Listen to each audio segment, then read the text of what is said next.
What if everything you were told about your anxiety, your brain fog, your inability to function was wrong?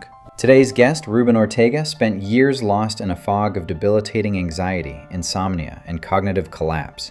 Doctors found nothing, medications piled up, and still no answers. Until we uncovered the hidden root cause, mold toxicity. This is his story of getting sick, fighting back, getting sick again, and never giving up. Welcome to the Oob Medical Podcast, Reversing the Irreversible. My name is Dr. Philip Oob. I am a board-certified medical doctor, and in my practice, we don't chase symptoms, we uncover root causes, where lab work meets lifestyle and science meets strategy. This is functional medicine redefined.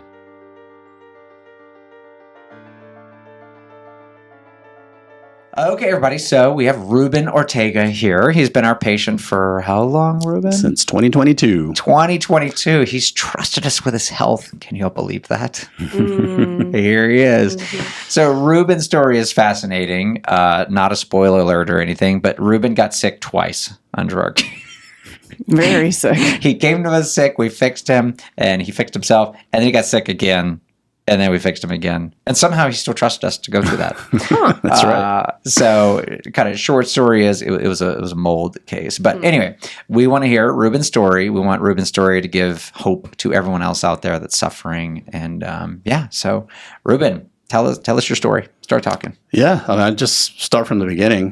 Before I came to see it, CL. So it was a slow kind of way that I noticed everything, but things just started snowballing. So, towards the end when it was the worst, felt like debilitating anxiety, felt like I had depression. I had insomnia the first time. That was horrible. I don't know if anybody's ever dealt with that. Oh, insomnia is miserable. That's the quickest way to insanity. How long were you suffering before you even came to see us? Probably like really bad, probably for at least a month. Okay. And I had tried everything. Acupuncture. I tried talking to a therapist. I tried, flotation tank stuff, like anything you could think of to try and calm myself down. I tried it and nothing worked.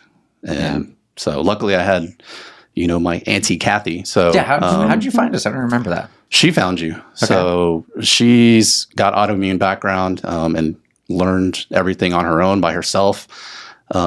So it's been happening to her for a long time. And when I first started feeling sick, she told me, and I was still seeing my primary care physician, she was like, ask them to check your thyroid antibodies. Yeah. She was like, it could be something like that. And she knows all about this stuff. And my doctor, they weren't going to check it. They wouldn't even check it. Isn't that sad? No, they checked the regular T3, T4, TSH. That's it.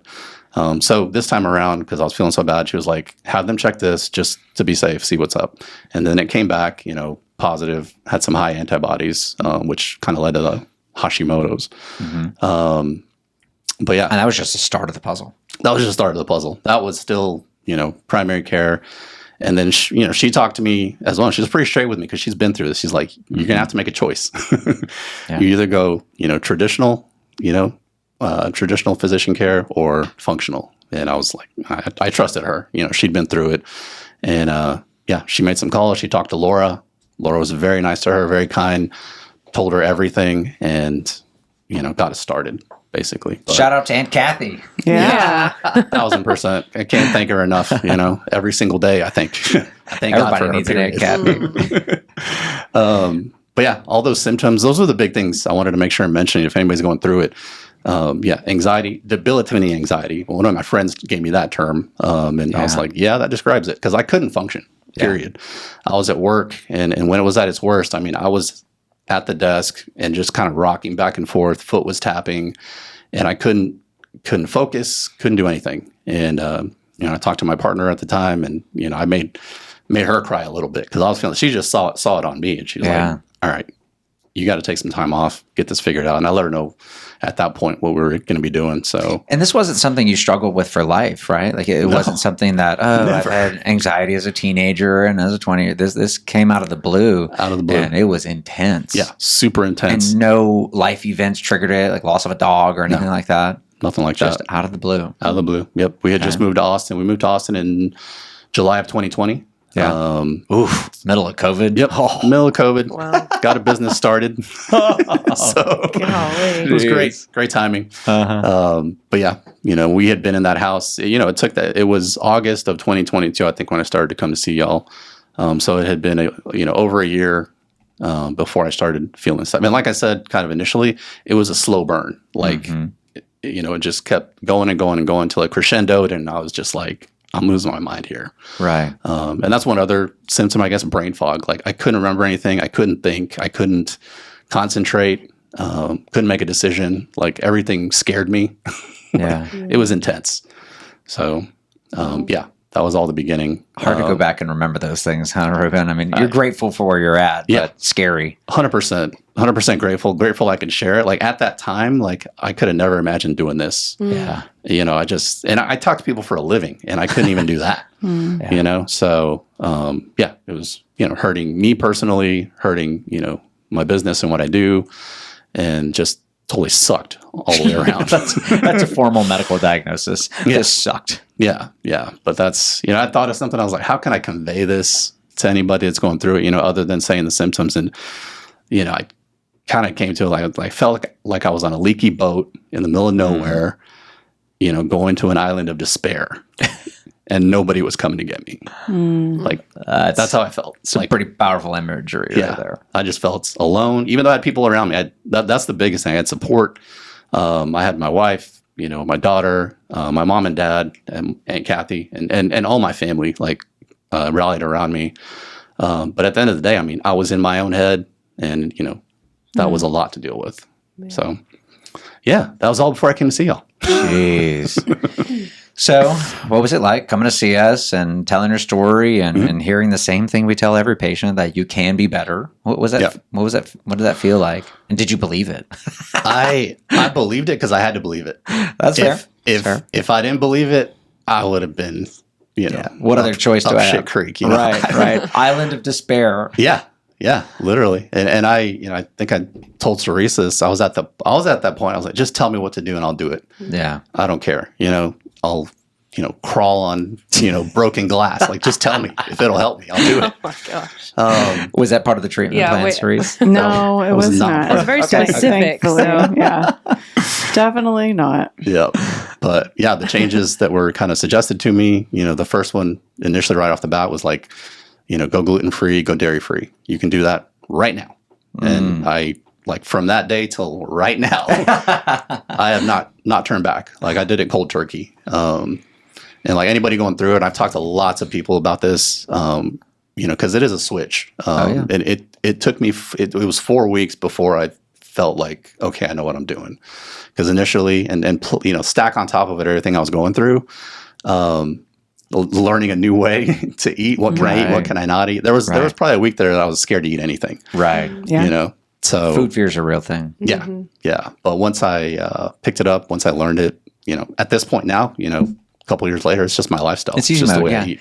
The change is important, is the hardest part, because you know the brands you want right now. So when you go to buy your gluten-free stuff or whatever, you don't have to think anymore. You know exactly what brand, what the box looks like. You get frustrated when they change the marketing. You're like, I knew exactly what it looked like before, right?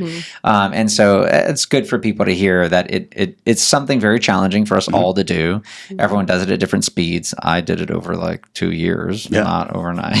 that's still impressive. Thank you, Paige. Yeah. You're so supportive of me. Yeah. My terrible decisions 10 years ago. We're not talking about your coffee or your hydration, but we'll talk about that. I have 2 things of hydration right here.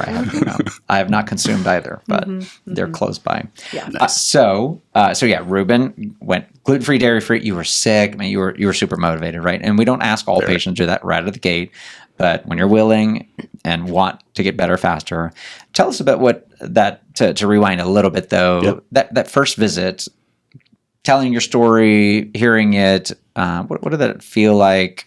I don't know. Tell us more about what that first visit, if you can remember what that felt like. Yeah, no, the first one, I mean, it was tough. I'd filled out the questionnaire and everything, and I mean, the huge difference. 20-page question. Yeah, Yes. but looking back on it right now, worth it. Y'all have to know this stuff. So yeah, the first intake call, I don't want to say intense or anything, but we went through a lot of stuff. We went through everything, that I'd put through, family history, my current symptoms, what do I want to get out of it? Like, it was a pretty easy statement. Like, I just want to feel better. I want to be normal again. Yes, please. No, very in depth. I knew that I was going to make the leap, to do this. I was committed. And again, like the whole time that I'm going through this and I'm trying to listen, I can't focus. Like, my brain is like mashed potatoes. Yeah. So for the first, couple of visits or calls, I had my Aunt Kathy on with me because like whatever I was told, I was not going to retain it. Yeah. They were taking notes in the background, all that kind of thing. And I think the second or third one, I was like, hey, do you mind if if she just joins us? So we got that going. And a lot of description of what I was going through, symptoms, what I've been doing beforehand, all that kind of stuff. So, good. Yeah. And then the labs, of course, we do a bunch of labs. Yep. Was that how was that going to the labs? Was that seeing abnormal scared you even more, or validated you, saying, "Okay, finally, I'm getting some answers"? What was that like? Yeah, I would say validation. That I wasn't losing my mind. Period, because that's what I felt like. So, having that CHL panel done, and then like it's a lot of data, and a lot of blood too. At this point, I know why and all that kind of stuff. So again, worth it. Right. But it just justified. Hey, it's not completely you. There's something going on inside of you. Right. That we're going to take care of. So yeah. Right. I noticed you didn't say anything about collecting your stool. That didn't make it to Block the that list. out. We always block that out. That took a while. That took me a week to get up the nerve to do it. Now It's called no problem. Yeah. But at that time, with everything I was going through, I was just like, They want me to do what with what? It was Mount Everest. I was like, I don't know if I can do this. And then even doing the shipping, I was like, I don't know how to do this. Yeah. It's a little complicated. That is the brain fog. So it was horrible. Okay. But yeah, again, a lot of answers. Yeah. So made some nutrition changes. I assume you weren't taking any supplements really before. Just basic stuff. Nothing. And you left our office with a list of stuff. So what was that like? Because that's a struggle for patients. Like, well, I wasn't taking anything before, and now I got 10 or 12 different supplements. Is this going to work? It's expensive. It's time consuming. You're going to swallow all these pills and potions. Yeah. What was that like? And I mean, all those, and kind of rewinding back, back then, like, oh my gosh, in the back of my mind, like, it's a lot of money and all that kind of stuff initially. And it was, it was a little bit of a laundry list. And I was just like, I hope this works. Right. It's scary. Because I didn't know. And that's why we have you here, Reuben, because people coming in, they don't know. We're telling the same story. They got to buy the same supplements, and they don't feel better today. Right. That's what I was going to say. It's not overnight. It's not a magic pill or anything. And that's where I had, the trust came in and all that kind of thing, buying into what I was going to have to go through. I was investing in my own health, if you want to think about it that way. So, Well, I'm wondering, so Reuben, what would be your reflection on the process now that you're at this point in the journey? 4 years later. Yeah. She's already cutting to the end of the story. Well, no, I'm curious because when you're going through it, you're kind of showcasing the struggles of it's a lot to do, but what is the understanding of the process now? Oh. Does it make sense? That's a good question. I like that question. Yeah, no, I mean, it 100% makes sense. I would say there's a method to the madness if you want to go. Definitely mad. Kind of reflecting back and kind of like, why did they ask me this? And then why did we do this test and all that kind of stuff? Like, there's a method to what y'all are doing. So, cool. I mean, and I would say I'm living proof that, you can get there. You can get across the bridge. So. Nice. That's good to hear since we do it every day. Of course, we understand what we're doing, but I'd like to know that you guys do too. Yeah. Eventually. And I'm not going to sit here and say it's easy for somebody coming in to just believe you. Right. Exactly. Yeah. I was just in a state of mind where it was like, this is my last hope kind of thing. So, fast forwarding. So obviously you're great right now, Reuben. So people watching, what was the plan? Like overarching, this has been 4 years of a journey. So what was that journey like? What are some of the things we asked you to do that worked or didn't work or made you feel worse? Yeah. Evil laugh. The lifestyle thing was big, the food plan, the new diet, gluten-free, dairy-free stuff.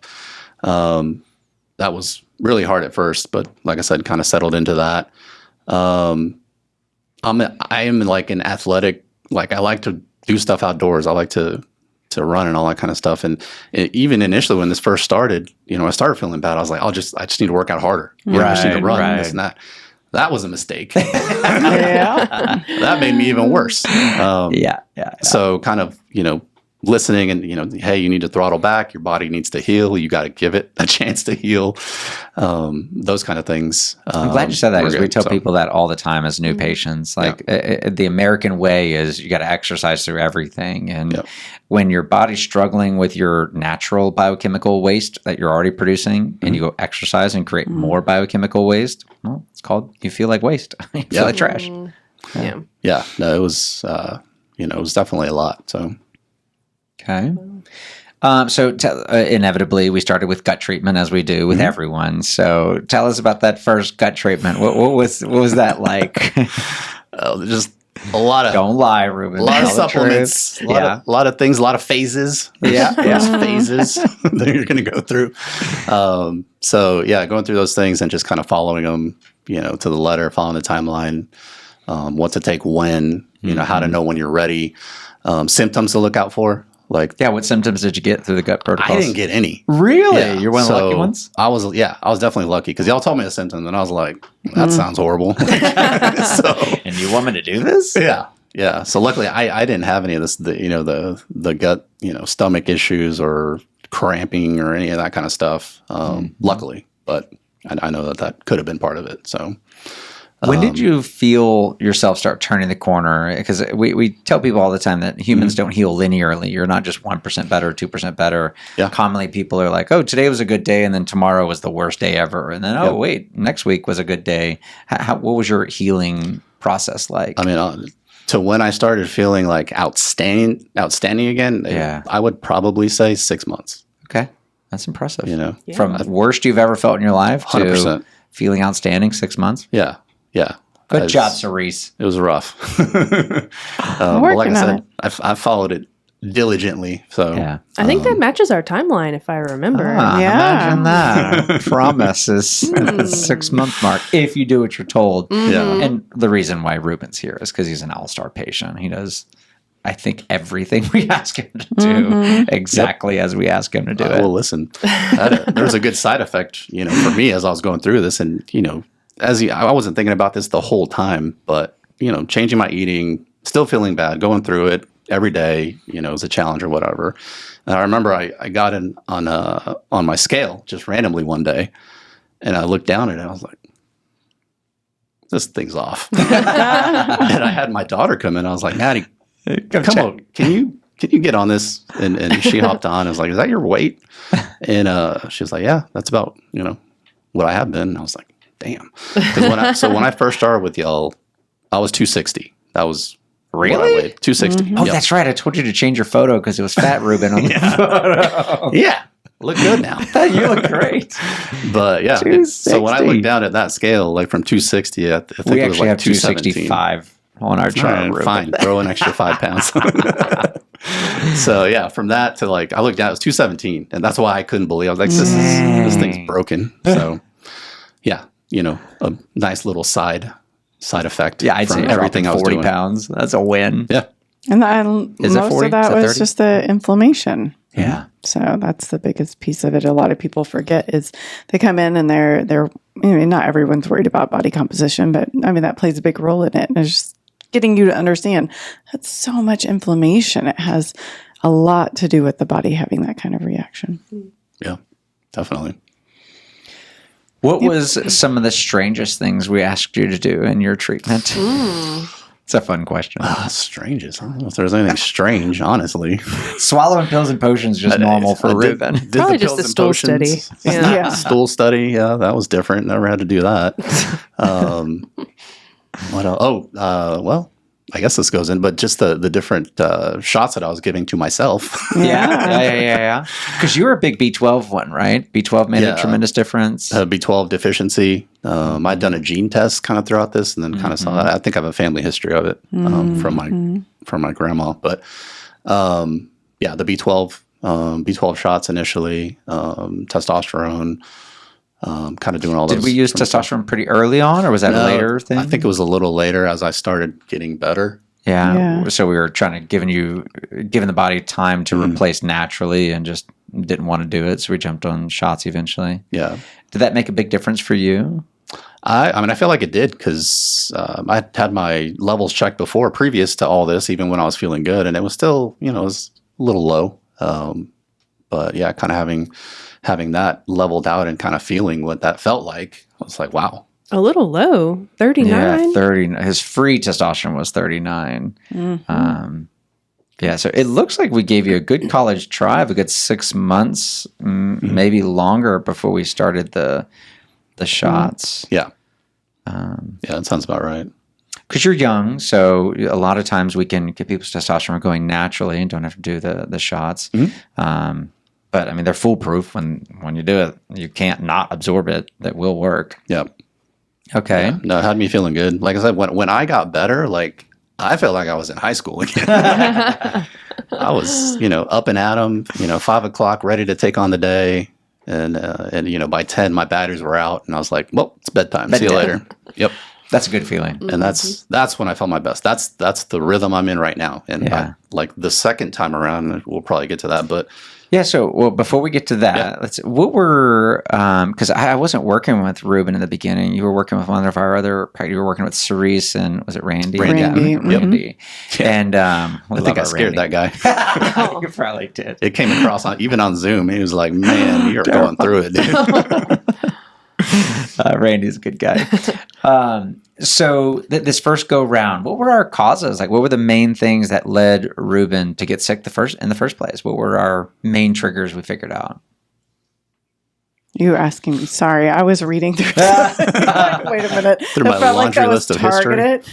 Say it again. Yeah, what were Reuben's main things that led him to get sick? Was it just generic gut rot and hormone disruption? Was there an obvious thing? Was it just a celiac that came out of the blue? Because he had a pretty quick downturn and then a quick upswing. So what was the main things we thought were causing the first sickness? The first fall off the cliff. Yeah. So I was looking back at that just now, like in December, he got COVID again. Ugh. Yeah. And then the recovery from COVID, it took him a while, is what it looked like. And so he was already sick. Yeah. So, we were working through that. His sleep started declining again. So it was sort of this like slow trickle, like he was holding on to the edge of the cliff with everything he could, and then just slowly coming down. But I can't remember when the exact fall was. Is the second time? I met the first time. Yeah. What was the and we can basically do it by his antibody levels, the second fall. But the first sickness go round, what were his main causes? Was because mold was for sure the second time. Was mold a part of the picture the first time? Well, he was worried. The only mention we had of mold was he was worried that it might be in his CPAP. And so that had been addressed. He had stopped using it. And I forget, you had like attempted to clean it, but it was just trust it. Yeah, exactly. And so we really didn't push the mold thing. And I was new to the practice, so I would have pushed a little harder, but you know. Now you know. Exactly. So it was one of those, nothing that I can pinpoint as far as like, for sure it was mold. It was just, but that was definitely in the background of all of our worries. But nothing enough again for me to be confident enough to push it. Yeah. Because the second iteration was 100% mold exposure, yes. Right? But you were in the same house, right? This was, so maybe there was some mold in the home already. A little of this, a little of that made a witch's brew. Pretty sure. Clearly some major water leak. I don't remember the details of the second. And y'all had mentioned like you should check for mold. Yeah. And I was like, okay. Because again, it's another like real, like it's another cost. Right. And I was like, I don't, I don't want to pay, another for this or whatever. Right. And then I started feeling better and I was like, oh, it's not the mold, Which is the case though, Reuben. If you can heal an environment, what we usually say is if you can heal in an environment, the mold is low enough to heal in, because there's no such thing as no mold. But when you're going gluten-free and dairy-free and you're taking all the supplements and you don't feel any better, that's a bad sign that you are living in too much mold that you can't heal in. Yeah. So we would have backed off too if you were healing, like, okay, well, let's just let healing be healing. Yeah.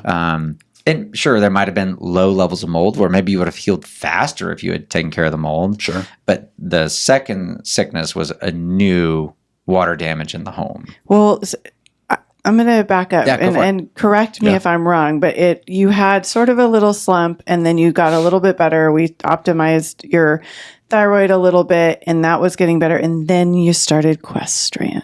Right. And then that was the biggest clue, like, there's a toxin that the Questran is really picking on. And we had to completely stop Questran. Every time we would touch it again, he would just flare back up. So it took that happened in. So anyone listening, Questran is a bile agent. We won't go to the full details, but it's a detox agent that is very powerful at helping detox people. But when someone is toxic, they can't handle the detox power. So when someone gets worse on Questran, it is often a red flag that something else is going on. There's an ongoing toxic exposure, we call it. Could be Doritos, could be ice cream, could be mold. We inspected everything, and this was the issue. It was in August, and you pulled back of 2023 rather, and he pulled back. We'd touch it again, and it would just set everything off. And it was the first time that you sort of went right back to square one. And we were just like, oh no. So he was feeling awesome. Questran amazing. Pushed him backwards. Yeah. And the same symptoms, brain fog. For me, anxiety. with the Questran specifically, it was the extreme fatigue. Really? That's what. Really? I just was like, I couldn't. It's hard to drag myself out of bed. I just wanted to nap. Really? I just wanted to sleep. And I assume this was with small doses, quarter teaspoon. He was at full dose. Yeah. we ramped up. Okay. We did. Yeah. It was that at makes full sense. dose. And he was in stage 2. Well, he was actually full stage. When he wasn't napping, he was taking Questran. Yeah. Pretty much. And because I was feeling fine at that point. Exactly. Yeah. He wasn't feeling any different previous to any of the changes. Then we added in stage 2 and then stage 3. And then all of a sudden it was, we were in not great land. Oh my gosh. So Reuben, with they're calling it the second fall off the cliff. That's interesting. But with you going through that, how are you and your ego feeling about continuing your medical journey going backwards? With the same people. You're making me worse. Please explain that. This is our business plan. We keep making people sick and keep fixing It is them. not. Your goal is to graduate here. We talked about it yesterday. We need little diplomas and a little bell ring. Anyways, Wouldn't be bad. You need something at the end of this. So and in the middle of all that, I had kind of backed off of kind of my plan or whatever, and I was going back to a primary physician to just. That's right. I was like, I'm good now. I just need checkups, blah blah blah. And I was with that person, and when I started going downhill again, and So it wasn't our fault. it wasn't. It was not a cliff. It was a hill. yeah. Those are different. Yeah. I mean, it was a big hill. It was definitely a big hill. But it also, to what we have learned, just to show sort of our growth, is that you were only approaching your third canister. We are generally going through this a lot slower now, but you were, and it's because you're such a great patient. You were going and blowing through the protocol. You were too good of a patient. So we were like, okay, he's doing great. Everything's going, everything. And then, so it was just, and that also goes to show everyone's different. We've had patients that take a whole 6 months to even get to full dose. And some patients that are 2 weeks later, I'm there. And I'm like, how are you there? But Yeah. And to answer your question, it was during that time where I was kind of taking a break. and I was, seeing the physician or whatever. I mean, she got to a point because I was going downhill with her now, right? And she saw me, she's like, I don't know what to do for you. Well, at least she was honest. That's a scary place. I mean, she was. Yeah. So I was, at that point, it was like, That's scary. got on the phone with Laura right away. I was like, I got to get back in here. Help. Like, yeah. Yeah. And she saw me, and that was the first time you saw me in your office, like full blown. Like, let me describe. What was that Reuben. experience? Let me describe Reuben, because I mean, I hadn't worked with him individually, but we had talked multiple times. I had seen Reuben. He was our friggin' poster child. He had lost all this weight, was feeling great, and so Reuben's our poster child. And then he walks in.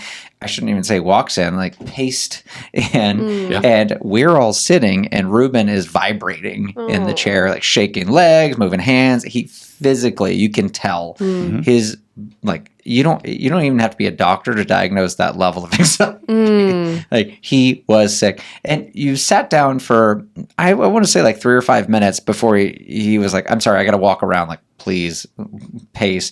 And he paced a lot of our visit. I think he might have even stepped outside at one point, and Aunt Kathy was I call her Aunt Kathy too. Yeah. It's all She's good. fam. and yeah, so I was scared because here's a guy that's done our treatments, is on the food plan, has done a lot of the stuff, and he's rattled. And this is not something you can fake.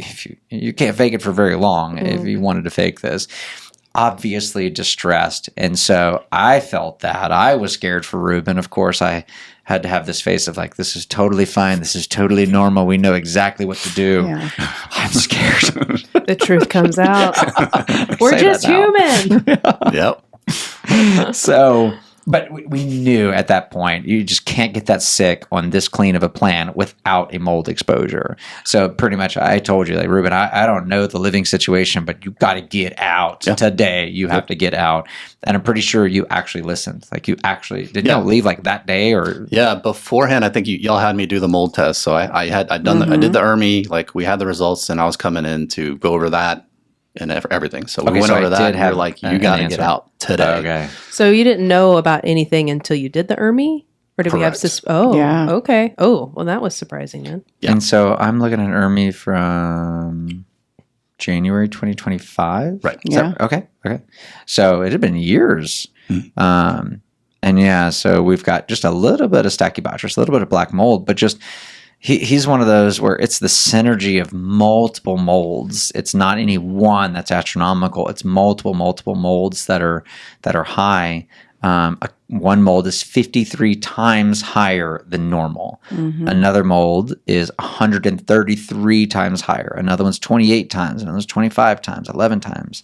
So just the synergistic level of mold. And did y'all ever actually find, because this was a rental, right? Correct. Yep. So did they ever find the mold or what the problem was? Y'all got out. I don't know. We got out, you wrote a letter for me. Yeah. I mean, they took that and they were like, hey, whatever you guys need, they let us out of our lease, and my wife had to find us a new place, which was, tons of stress on her. Right. My, While my you're parents came anxious down. and feeling crazy, your brain was shot. Right. I think we even filed for FMLA, took some time off work or something, Took right, some time Reuben? off 'Cause work. Yeah, you but couldn't for a function. second time. So yeah, I mean, and that's where I said, like, I had support. I had support from family. I had support from my partners at work. I mean, I couldn't have done it without all those people, around me. So, but yeah.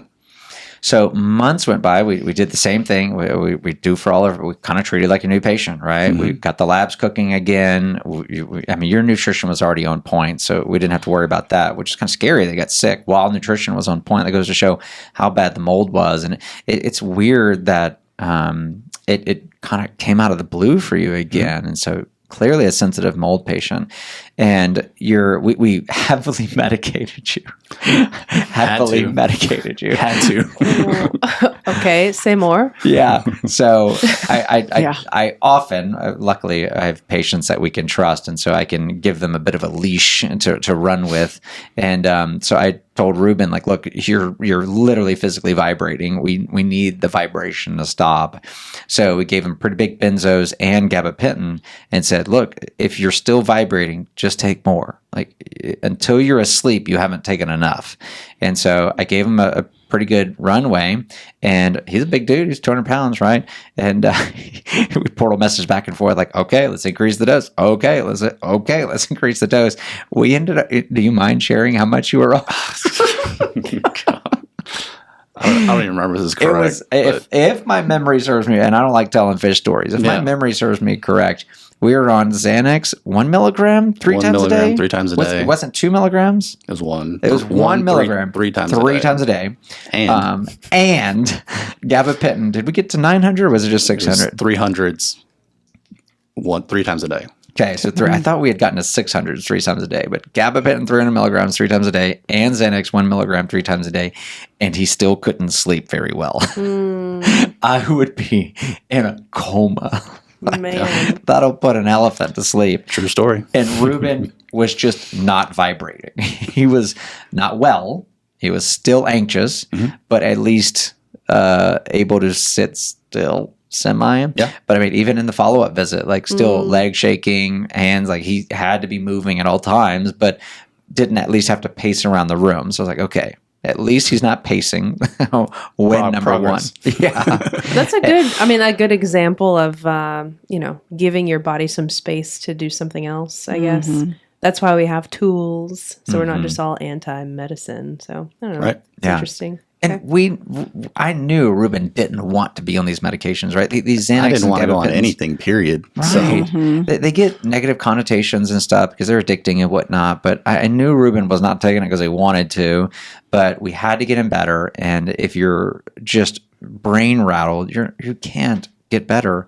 So we used that to get his sanity. And how much are you on now, Reuben? 0. Yep. Absolutely nothing. Yep. Now it took us 4 months to get off it? Probably, 6 months? Yeah, I wanted It took a while. Yeah, we tapered like correctly Super and all solid. that kind of thing. Yeah, because we didn't want to rock the boat on it. Like, hey, you're good. Don't stop taking it. So Yeah. we tapered.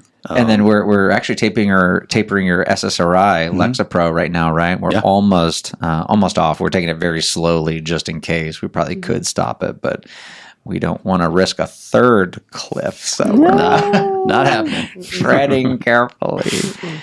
So we had him on intense benzos and downers, so to speak, and it was rough. We were doing the treatment, and I remember it was a good 3 or 4 months into the treatment where I was starting to get nervous, and I was telling Cerise, like, God, if Reuben is not better today, I am really worried we're barking up the wrong tree.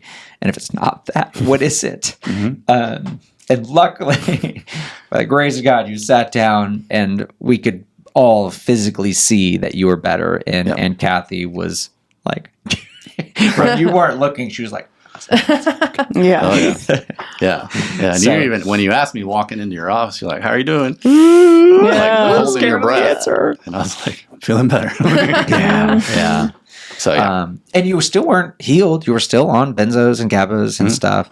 But that's all we needed to see was movement in the right direction, because I've been semi-mold sick before, but I've never been that sick, Reuben. So props to you for being that sick and still believing that we can fix you. Yeah. And just day after day suffering while still doing the treatment, and just believing that you could be better. People need to hear that, Reuben, because functional medicine is not fast. It's not fast. No, And it's not going to happen overnight. right. You got to trust and keep moving forward. I mean, you hear that in tons of movies and all kinds of things, but like just even if it's a tiny half an inch forward, like it's still, you're moving in the right direction. So, yeah. Yeah. We talked to this 80-year-old lady yesterday, and she had a bad go around of biocide. She had lots of side effects. And so we stopped it and was hoping she was going to feel some benefits of all the work she had done. And she wasn't really giving us a lot of fruit. So we dug and we found some, and we really held on to that, because you need to have some sort of benefit to keep going. Even if it's small, it's a benefit that you couldn't get before with traditional medicine, right? So if we can get any benefit, it's saying, okay, we're headed in the right direction. It's just going to take longer. Biochemistry is crazy. Humans are complex. 100%. But your human body has an incredible ability to heal if we give it the right tools. We're just going to figure out what those tools are. So Reuben moved out of the house. All right, so we're on second sickness. Yeah. That Reuben right after moves I out of the left your house. office, I They packed me a bag, and I was in Aunt Kathy's upstairs room. Yeah. And Kathy to the rescue again. Yeah. Yeah. And yeah, it's luckily. important. This is very unfortunate, but the day you get out of the mold is not the day you feel better. Yeah. Right, Reuben? Right. So we know your mold story, especially now looking back, the treatments for mold worked and we found the mold. So the idea is we know it was mold, but it took, reminder, months for Reuben to really noticeably start feeling better. And so it's now April 2026. So let's put some relative timeline to that. Sure. Sick the first time was, sick the first time was 2022. 2022, correct. Sick the second time was 2025, January 2025. January 2025-ish. January. Well, the equestrian March. debacle was December 2023. Yeah. Okay, that was the hill. That was a Yeah. hill. Okay. Yeah. But that we had control over. Yep. The uncontrollable sick Reuben, Yeah. mold exposure Reuben was the Yes. January 2025. Yeah. Yes. Equestrian was a needed battle kind of deal, Yeah. a necessary battle. Yeah. I That- can agree with that. We eventually Now. won. Yeah. And now he can take equestrian with no problem, right? Yeah. That was, able that was to. a hesitation. That's on our plan. It's on, That's yeah. the goal. Okay. Yep. So sick in January 2025, and it's now April 2026, and you feel awesome now. Yeah. What- January 5th, I wrote the date down. So Yeah. I have my timeline now. Like, and that's one other tip. Like, if you're going through this, like, Start taking jot notes. down what you're feeling, daily, because that's going to be important information. Yeah. But yeah, January 15th of this year is when I felt like I feel now. Yeah. So that it's A like, man. year, a year of work Yeah. and supplements and prescriptions and nutrition. You're a dedicated one, Reuben. Dedicated one. We did it one time, so like, Yeah. we Let's gotta keep do it this time. We can do it again. Yeah. Yeah. I don't really want to. So. No, second I'd like time's to enough. just hold you stable. I had many discussions with Oob, like, man, we've got to make, I need him to be stable. Please let him be stable. Yeah. Yeah. And that's where he had to pull the reins on me, because when I started feeling good, I was like, what else can we do? Exactly. Let's go. Yes. So yeah, I've Yeah. reined that in. Like, hold on, don't spend tomorrow's energy. Hold on. Yeah. Yeah.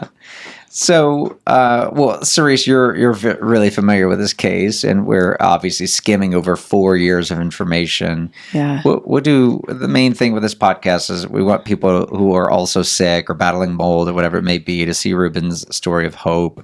What else do people need to hear, or what can we teach them? What can they walk away with and do right now that worked for Reuben? Yeah. So, I mean, I think what Reuben said is key, is just making sure you're sort of timelining some things and maybe starting to connect the dots. Look around your house and inspect it for moisture or any kind of humidity issues. This is a great time to start thinking This is the about worst that. time, yeah. Yeah, like thinking, oh, okay, my house does feel pretty humid and muggy. But things like that you're noticing, when I'm home, I'm getting a headache. When I'm home, it's difficult for me to sleep, or even things, this is stuff that a lot of people don't even resonate with, is how are your plants? Do your plants live well? Yeah, it's like, can other things live in this environment in a healthy way?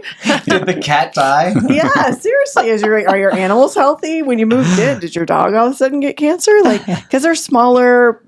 And they don't leave the house. Yeah. Exactly, and they don't leave the house. But those kinds of things. But on the front of what are you doing? What should sort of make that light come on to think, should I inspect this? Should I give them a call and just check these biomarkers or not? It's just those little things that you pay attention to that a lot of the times will get excused with, well, I'm getting older. I'm getting older, yeah. Yeah, or I'm this or I'm that. And that's not true, especially if you've moved into a new environment and all the things have shifted all of a sudden. It's not because you turned 50. It could be a million other things. So just getting a little bit of a check-in on yourself and seeing what's going on. Yeah. Reuben, what about you? What were some of the most impactful things that you learned along the way that you wish you had known before seeing us, before today?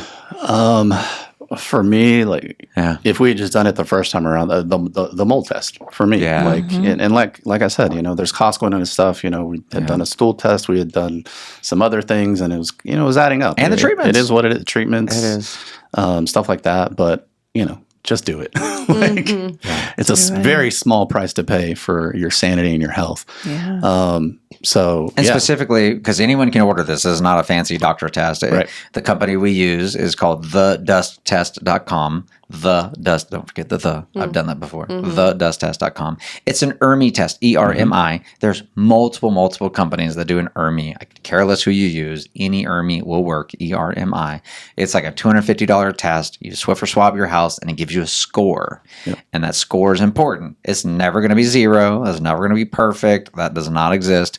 But you're looking for, is this home healthy enough to heal in? And we make the comparison all the time. If you're drinking gasoline every day, should I be selling you supplements to detoxify the gasoline, or should you stop drinking the gasoline? And the idea is indoor mold and indoor air quality has no smell. If mold had a smell, we'd all be great mold sniffers and none of us would ever get mold sick. But mold has no smell. The irony, the weird contradiction is as soon as you find the mold and open it up, it smells horrendous. But when you're in your home, you can't smell it. You can hire a dog, they can't smell it either. I've tried and failed in my own personal home. So the ERMI test is the number one way to detect hidden mold. It DNA analyzes the dust for mold spores. And as we all know, if your DNA is at the crime scene, well, you were probably there. Not saying you did it, but you were there. Yeah. We're a true crime podcast now. We're touching all audiences. Yeah, that's a big one. Just do it. It'll be worth it in the end. And then, outside of that I was lucky. I've got an amazing family, friends, coworkers. Like, have a support system. Like, you got to have somebody that's in your corner because it's a lot. I prayed a lot because, mom and dad, my wife, they couldn't be with me 24/7. So, there was many a night when I was, praying and just, please help me get better, all that kind of stuff. So definitely, faith in God and all that kind of thing. Because, to me, he's with me all the time. So he was there for me to talk to and, say stuff when I'm in my own head and circling.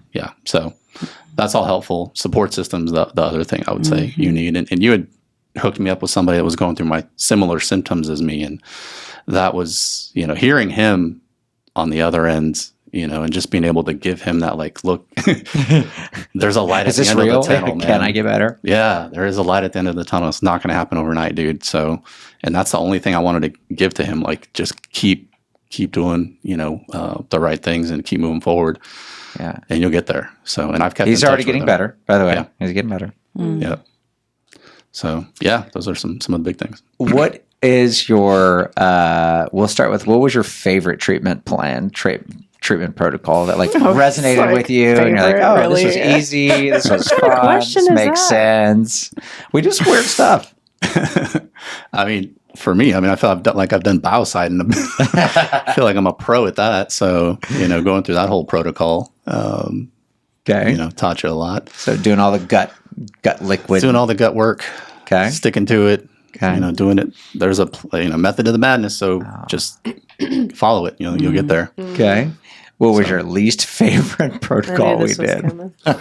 Protocol. The stool test was no fun. So that's pretty gross. That was one, but probably the equestrian. It sounds like was the worst. Yeah, equestrian was the worst. So that one was really tough, and then just luckily I think that was the one thing we were changing during that period. So it was kind of easy to be like. Stop doing that. Stop doing that thing. Right. Yeah. So, that was it. And that's one of the reasons we do it in phases and stages is so that when something does happen, we've got a limited amount of things to blame, and then we can unravel that. Yep. All right. Well, what's Reuben up to nowadays? What are we doing right now? Anything and everything. All right. Moving forward. Yeah, literally getting out, out a lot more, just, with the family, doing things. Because before I couldn't go out. I was if you ever saw movies with somebody hunched in a corner, like rocking back and forth, that was me. I couldn't be around people. I could say that's what you look like when you were in the office that day. Yeah. So I'm out. I want to go do things. I don't drink anymore. Like it's been probably over a year since I just cut that out just because I wanted to. I don't think it's going to hurt anything. But doing that and just being out with friends, I was out at my family ranch a week ago, helping our cousin out and just getting out there and doing that kind of stuff and being able to do it. Right. And the other big thing is I mentioned the brain fog. Like I can't explain how horrible that was. Yeah, it's real. But now, I feel like I can see the Matrix. Like I know what's going on. Like I can remember things. Like I'm quick. And everything's coming together. So like the brain's online. So being there for your daughter and all the fun things that she's doing right now. Oh yeah. Yeah, because I wasn't able to take part in that stuff. Exactly. Last year. Yeah. My wife, she's big into that. She's on the booster team for the dance team and doing all that stuff. And I couldn't take part in it, and it sucked. Yeah. So now it's like, what can I do? I'm ushering. She's having her spring show starting tomorrow, so I'm going to be an usher. And help out with all the different stuff, and just being around her and the team and her friends, and being able to do that, like that was big for me. Because I looking at it now, I didn't realize how much I was missing out on last year. So just being able to be there and kind of laugh and have fun with her and her friends and all that, that's priceless. So. Wow, that's amazing. Did you have any family members that didn't agree with the treatment or said we were crazy for what we were doing? No. Really? No. Wow, you have a really good family. Yeah. No, I mean, they were just like, what can we do for you? Adoptions? What do you need? I've heard that about my family before. So.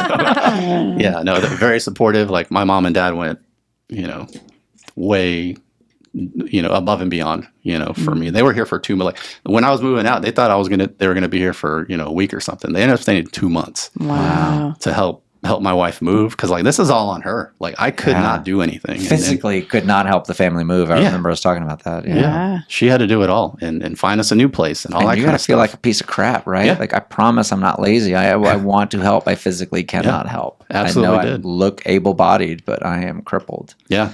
Yeah. 100%. But she kind of put on that hat and she was just moving forward. So it was a lot to put on her, but she took it. And like I said, my parents, I stayed here. So they were basically whatever you need day to day. So whether is that help moving stuff, is it packing up? Do we need to go look at a house? All that kind of stuff. So that's why I say support is gigantic. Yeah. And no one was saying, "Oh, you're just lazy. Get up, get over it." No, nobody. Because I mean, they again said Aunt Kathy how many times? So she has been through it, and she was going through before functional medicine was a thing. Like she had to figure it out on her own. Yeah, and so she knows this stuff. Yeah, and that helped. they listen to what she said. Yeah. So That's amazing. Yeah. So had the support, cousins, just at least check it, whatever it is, checking in, saying a prayer for you, whatever, just little stuff. So all that helped. And was there anybody saying I was crazy? Like, what are you doing? Like, not for me. So I guess I'll be one of the lucky ones. Work was very supportive and didn't get a lot of pushback from that either. 1,000%. Like I said, the first time saw it in my face, I made her get emotional for how bad I was feeling. The second time around, again, she's like, oh my God. So anyways, it was whatever you need, we got your back. So yeah. Awesome. What else are we missing, guys? What are people listening to Reuben's story wondering that we haven't asked him? I was curious, now that you've done all of this work, Reuben, and just kind of changed your life, anybody might not be in a similar situation, but just wanting to be healthier, kind of take care of themselves. Is there any little small shifts that you've done in the last couple of years that you would encourage other people to do? Just about health overall? Literally anything. Getting better, all that stuff? Literally anything. Diet's huge. I mean, and I've looked We into don't use the D word, Reuben. Okay. Food plan. Lifestyle is gigantic. It's a 4-letter word. Yeah. No, the food plan was humongous. And I mean, like I said, from going from 265, thanks for pointing that out. Sorry about him. Sorry, not sorry. Yeah. To 210, 220, you know, hovering around there. I mean, that was huge. And then that was just like a side effect of everything that I was doing. So, you know, that's big. The lifestyle changes, being healthy, like trying to build muscle mass, movement is huge. So just getting out, taking a walk, taking a run, whatever it is, just being able to, right? Yeah. Incredibly grateful when you're like, wow, I used to not even be able to go for a walk. Yeah, 100%. And then like now, kind of we're dipping our toe into like peptides and whatnot. So Oh yeah, Now you get into the fun stuff. oh yeah, what peptides are we playing with right now? CJC right All now. right. Yeah. So Any good news, bad news, anything to report so far? just sleep's amazing. Like I feel, really? yeah, Like a baby, huh? Oh yeah, It's one of the I big wake benefits. up and I'm like, you know, why? Like, let's go. Let's go. We need to do something. Like, Let's pick up heavy stuff. yeah. So if anybody needs help doing something, like I'm up at 5 if you need help. So Hey, we do need an H spot to be built. Oh yeah. Oh, yeah. Actually, we might have a job for you. Ruben. yep. That's funny. All right. What else are people wondering about Reuben's story that we might have missed? Any words of advice for our listeners, Reuben? Just listen to yourself. You know, and like we had talked about at the very beginning, like all these symptoms, they could have been a bunch of different things. You know. And that's hard for somebody to go through because, like I said at the beginning, I tried everything before I ended up coming to see y'all. Like, you know, acupuncture, talking to a therapist. I thought I was losing my mind. Like I was going nuts. So like talking to a therapist, that didn't help. Like all those things did nothing for me. What did you think it was the first time? Like, what did you think was going on? I had no clue. Honestly, I thought I was losing my mind because that's how it felt. It felt like I was going crazy. And I mean, there were times in the early stages where it was like, I was like, I need to go to the hospital. Like I gotta go, something's wrong. Yeah. And, you know, that's why I say like, it took a lot to just kind of like calm down and just, you know, get through that rush or whatever. And then, you know, It took mental effort forward. just to pretend you're sane, huh? A ton. Yeah, it was a ton of mental stuff initially, but like, you know, thank God all that's subsided. So, but yeah, that was really rough. So, Yeah. Amazing. What's next for Reuben? anything and everything. Yeah, no, just I'm going to Disney World. yeah, we can do that. But yeah, no, just a lot of, you know, stuff with the family. I love getting out to our family ranch. So that's been fun to get back into and doing that kind of thing and being outside. Just being a part of all my daughter's activities. I'm a big family guy. Like I just want to go, you know, if my nephews have soccer games or football games, like I want to go check that out, you know? So nothing major, you know, it's not like we're going to Hawaii or anything. Like, But you could if you wanted. would, to. yeah. Let's go. just being a part of life. So that's all I need. Fantastic. Well, Reuben, we appreciate you coming. Of course, we don't really pay you to be here, so this is not a paid podcast. We appreciate your time. We appreciate what you've done. You're putting your story out there. That's incredibly vulnerable to do all that. So we appreciate you. Sorry you got sick a second time under our care. So I said, We're here for you. I said, if you Thanks for suspect trusting mold, us again. if you suspect mold, just do it. Look for mold. Yeah, it's Just do always a it. question He's mark. going to get a little tickle in his throat and be like, "Ermy now." Yeah. Yeah, something's up. I test my home regularly. Speaking of which, I'm due now. So yeah, any last bits for Reuben? Are we going to release him back into the wild? Great job, Reuben. Yeah. Thanks. Good job, Reuben. Let's keep it going. Thank you.